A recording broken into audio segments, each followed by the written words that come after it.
Assalamualaikum. SUV RM RM20,000 sahaja. Special offer 20k Honda CR-V Modulo. So abang tengok bumper depan dia lain, dia tak sama dengan CR-V warna gold. CR-V warna gold pun harga sama 20. Tapi yang tu spek biasa, yang putih ni Modulo, harga sama. So abang boleh datang kedai, boleh ambil yang color putih ni.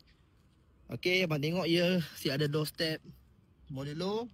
So rim dia pun cantik. Tayar kereta ni pun masih bunga tebal lagi. So abang tengok body kereta semua masih dalam condition cantik, 7/10.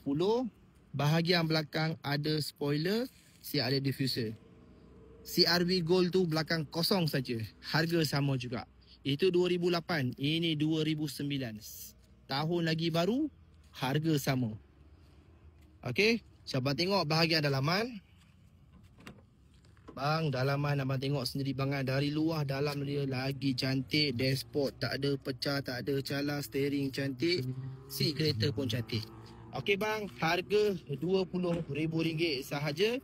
Kalau abang tak minat putih, kita ada warna gold, harga sama. Okey, harga sama, warna gold.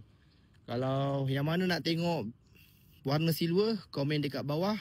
Saya review warna silver dan saya bagi tahu harga.